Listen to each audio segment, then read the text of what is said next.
But you did save some strawberries, though. My sister has a saying, she says you have to feed the army. So, I mean... What does that mean? Value elicitation is a simple psychological process by which you can bring the mind of someone into emotional states they wouldn't have been likely to experience otherwise. And today we are going to investigate how this can be used with any woman to create a deeper sexual connection than what is normally possible within the first minutes of an interaction. Exactly. They have to go into that state to think about what it would be like to have that. And that key question, what would it be like, or what is it like when you have that?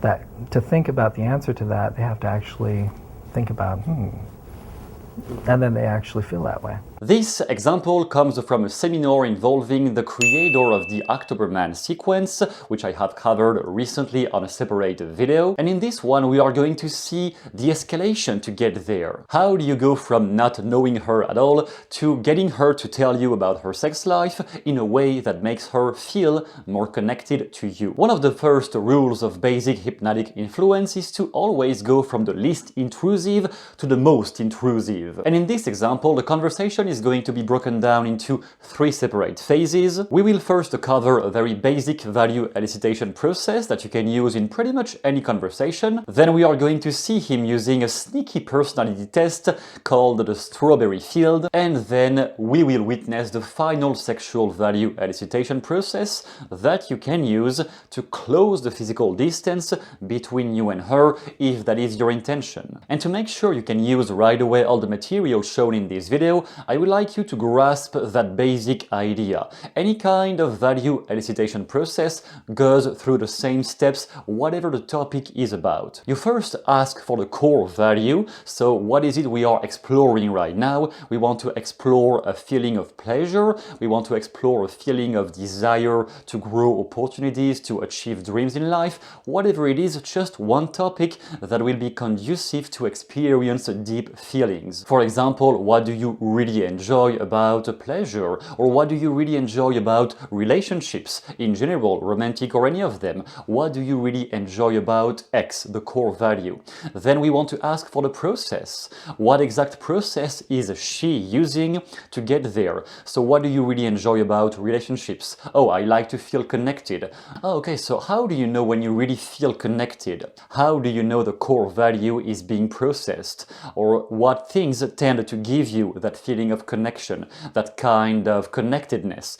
What kind of things give you this? And finally, the end value is basically the interaction between X and Y. You want to clarify what happens inside herself, deeper feelings, when the core value is being met with the process in place. So what is it like when you have those relationships and you know they are strong because you have this deep connectedness that is happening at the same time? What does that give you in the end? So we are going to see how he is leading her mind one step at a time with that exact process, and how it is evoking deeper feelings inside herself at the moment he is leading her in that way.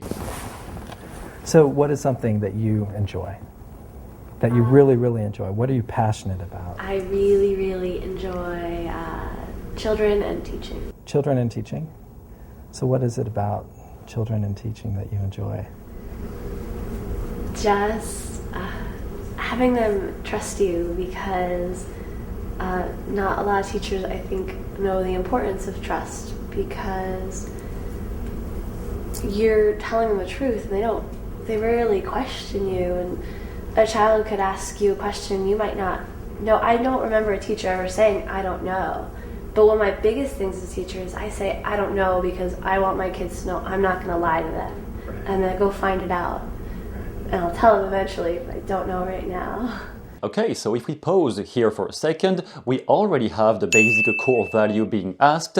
What are you passionate about? It can be anything. The more she's giving her own answers, the faster she will experience deeper feelings in your presence. So she answers children. For example, something she's passionate about is children and teaching. And you can notice it is a pretty mundane, random topic. You can talk about this with pretty much anyone. That is the starting point. That is how he's laying the foundation to escalate into more intimate topics later. First, letting her talk about things that are easy to talk about. Then he's questioning for the process. By which process does she know that she's experiencing great feelings in presence of children and when she's teaching? And she says, what I really like about it is having them trust me. Okay, so now we have a bigger picture. And that is a great first point, because one of the biggest problems in beginners in seduction is that they stay paralyzed into their own head. They just ask one question, so what do you do for a living?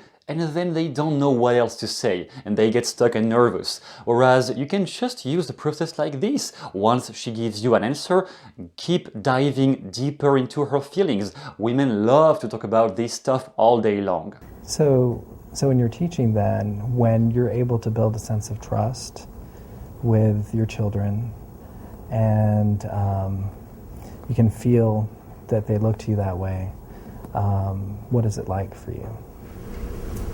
It's really gratifying. It just makes you really happy. It's so good to know that you can have that with another person, and what's great about teaching is you can have it with 20 people. So when you ask such questions, be prepared to have them talk a lot. And that is how they like to interact among female friends. They like to give a lot of details about how they felt, which for some guys is boring to death, but maybe you can make some effort and listen to her for once. That way you can let her open up more, and you can also notice that when he's asking her those questions, he's patiently let her fill in the details, but he remains focused on what his next step, his next question is going to be in the process. Right here, he has been asking her about her end value. So when you are teaching, and it builds a sense of trust, so X plus Y, what is it like for you in the end? What is it like for you? What does that give you ultimately? That is the end feeling met by the value, supported by the core processes, by the core criteria, helping to maintain, to get that value alive. Once all of this is met at the same time, what does that give you in the end?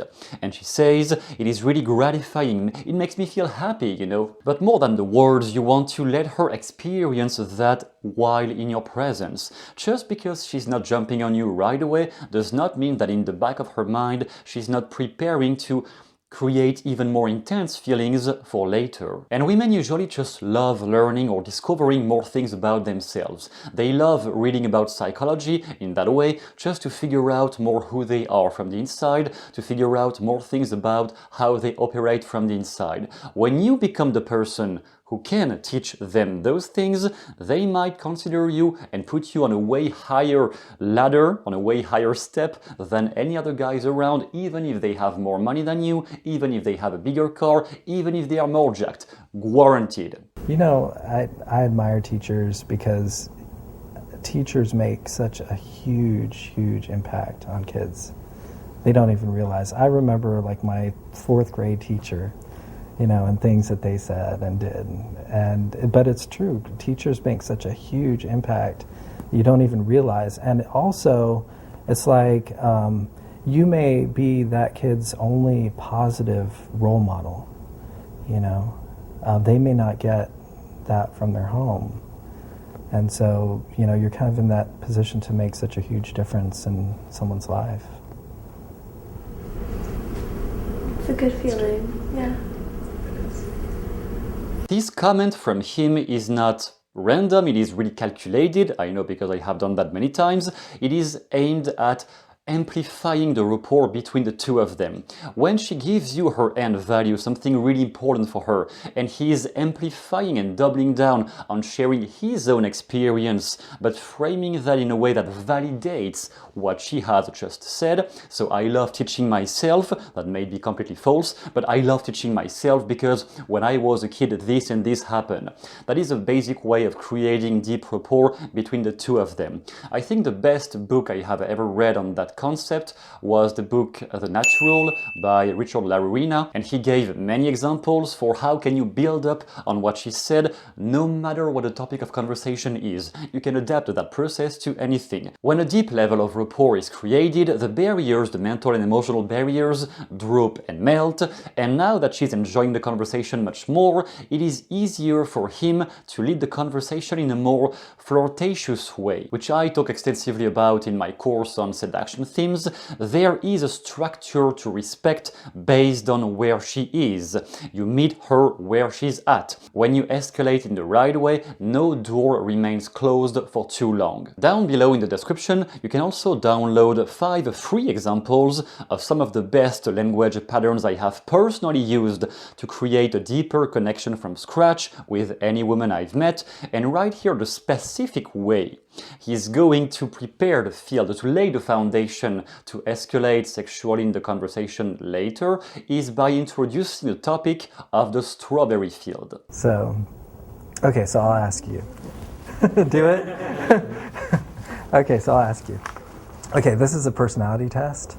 And there's tons of these personality tests out there, but it's a visualization. Do you have a good imagination? Yeah. Okay. So, okay, imagine that you are in a strawberry field. Okay. Okay. And Should I close my eyes? Does that help? you can. Okay. So tell me, how does the field look? It's really big. It's a little hilly. It's a little what? Hilly, like Hilly, okay. valley. And there's like the color red everywhere. The color red. Okay. Are there a lot of strawberries? Yes. Tons? Tons. Okay. How big is the field? 3 football fields. Whoa. Okay. Cool. And is there a fence around it at all? No, it just trails off. Just trails off. Let's say that you can go into the strawberry field. What do you do? I eat the strawberries.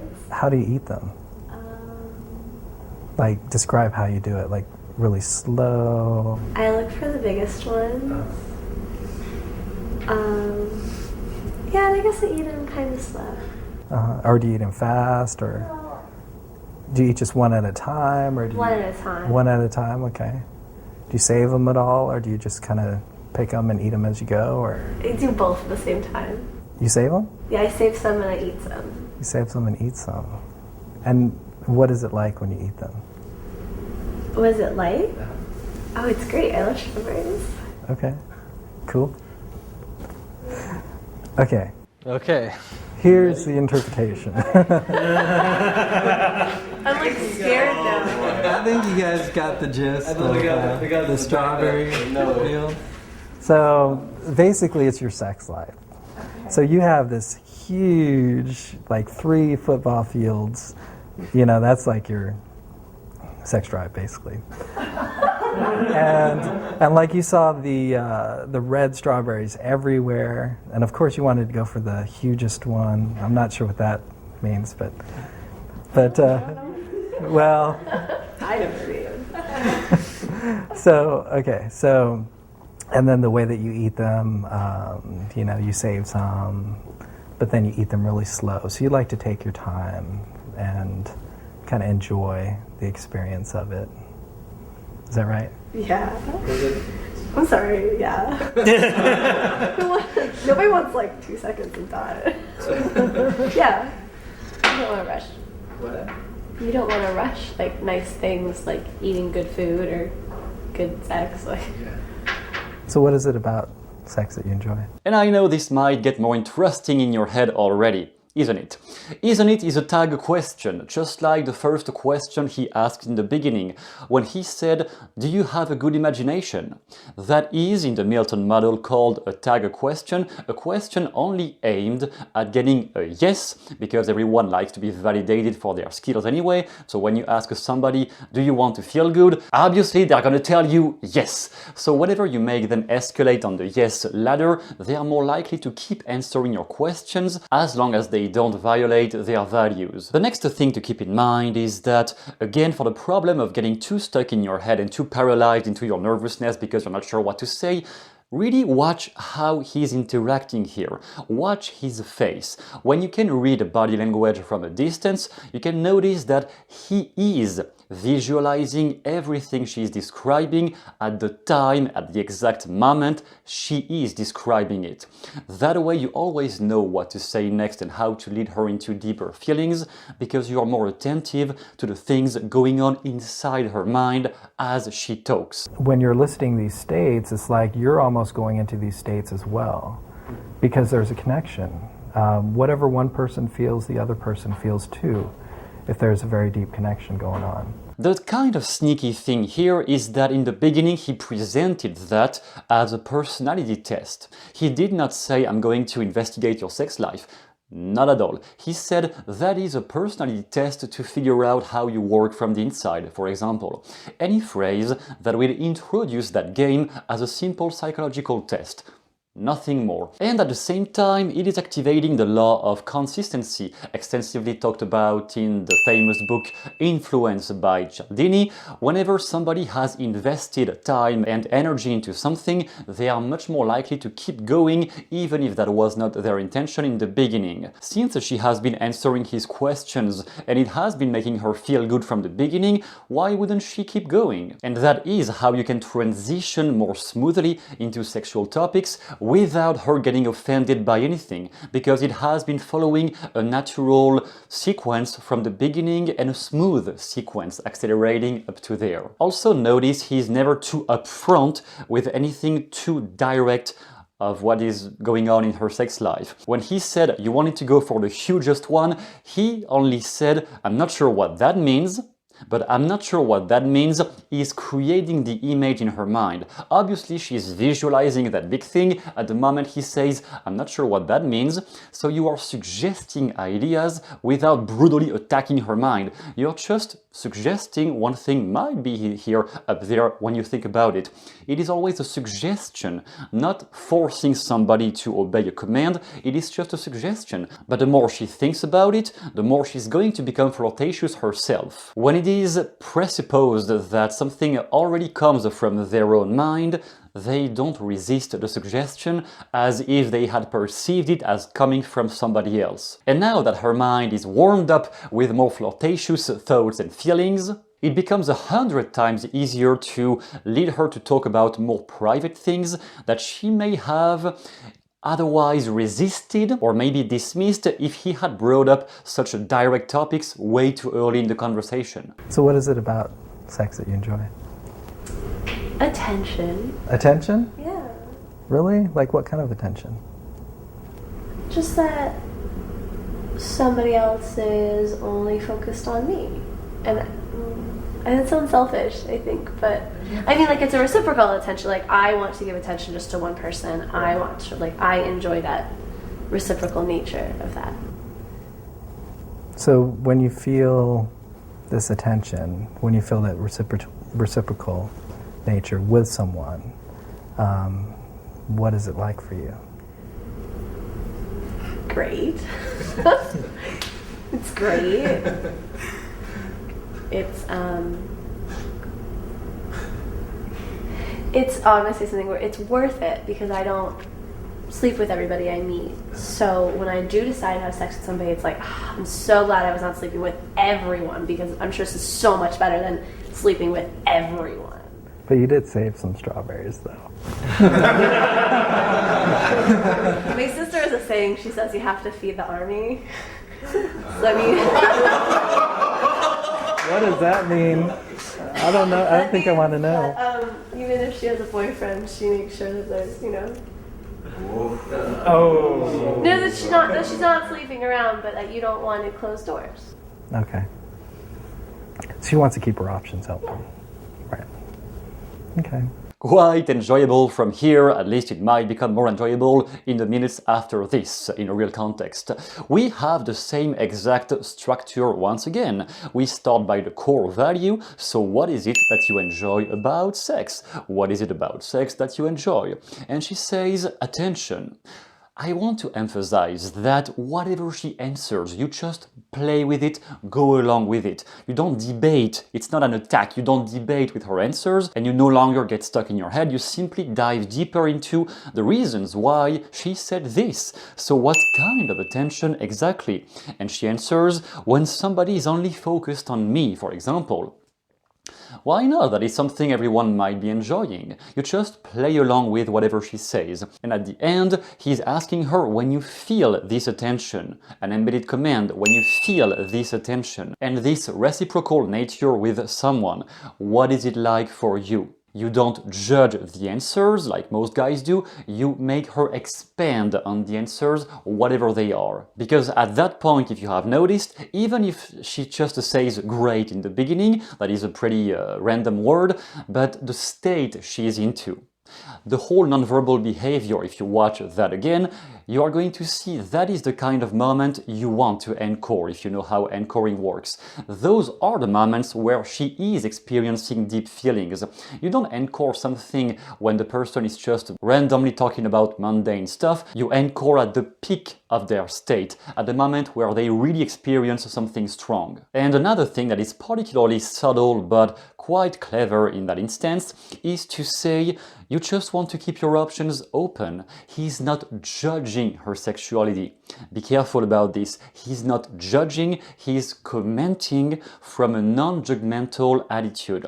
And that is another thing so many guys are fucked up with these days, because they always judge women even before knowing them. If you judge her before knowing her, how do you think she's going to react? She's going to push you away because she doesn't want somebody to judge her. She wants somebody to accept her the way she is, at least in the beginning. I'm not saying in a long-term relationship it always has to be the same thing, but at least in the beginning, just accept her the way she is. As a conclusion, when you respect the right structure to escalate the conversation smoothly, she's going to open up about more private things in her life than if you had asked those questions too early, because by the point she's in the right state, then anything you ask will receive a positive answer and a strong feeling, because you ask that at the right moment. And if you want easy examples to apply that process smoothly, one step at a time, you have 5 easy language patterns I have used personally and refined over the years with all the women I tried that onto, that you can use today, and you are going to notice the results you get from them is very different from the kind of results you usually get when you just try to talk about random mundane things. Use those 5 language patterns and you will tell me later how you felt and how she felt while answering your questions.